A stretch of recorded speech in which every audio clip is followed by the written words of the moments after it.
You say you don't have time, but that's not true. You have time. It's just already been sold.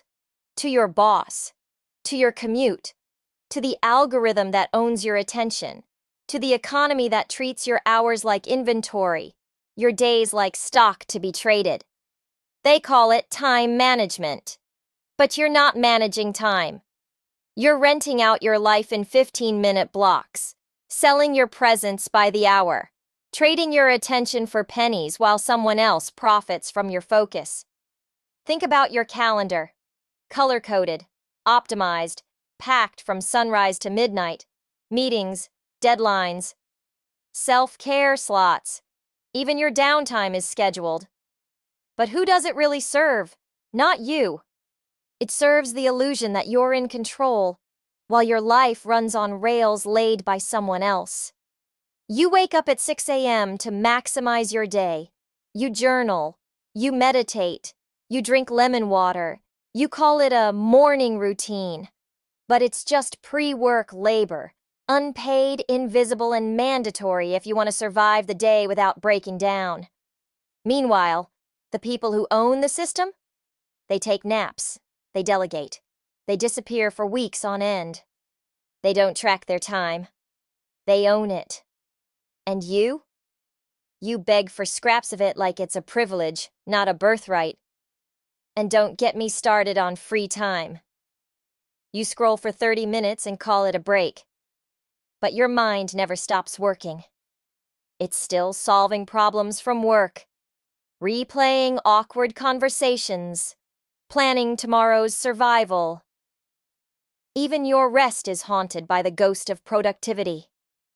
Real free time isn't scheduled. It's stolen. It's the moment you stare out the window and forget to be productive.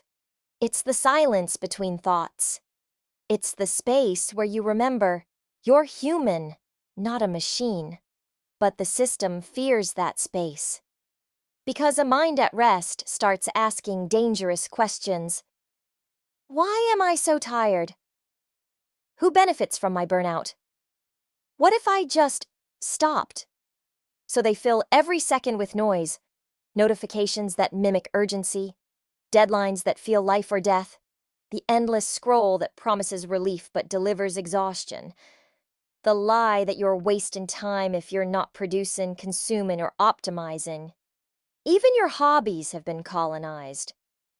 Reading isn't reading, it's learning.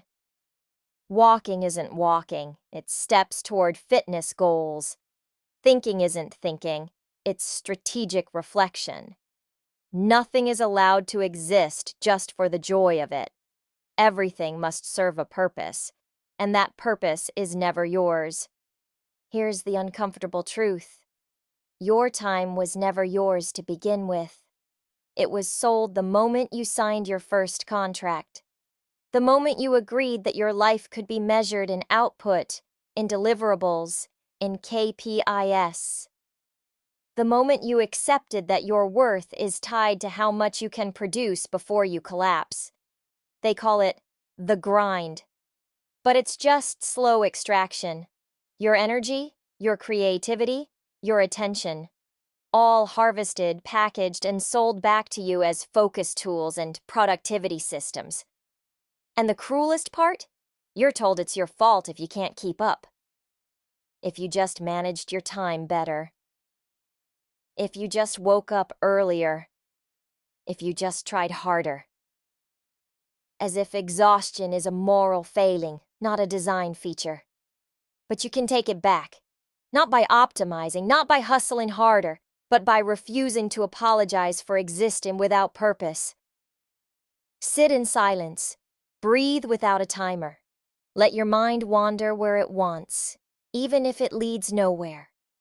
Stare at the ceiling. Watch the clouds. Do nothing on purpose, because your time isn't a resource to exploit. It's the only place where you're truly free. And freedom doesn't look like efficiency. It looks like stillness. It looks like boredom. It looks like the courage to waste time in a world that calls it sin. So the next time you feel guilty for doing nothing, smile. You're not lazy. You're resisting. This is Captain Still. Your time isn't yours, but your silence, that's still yours.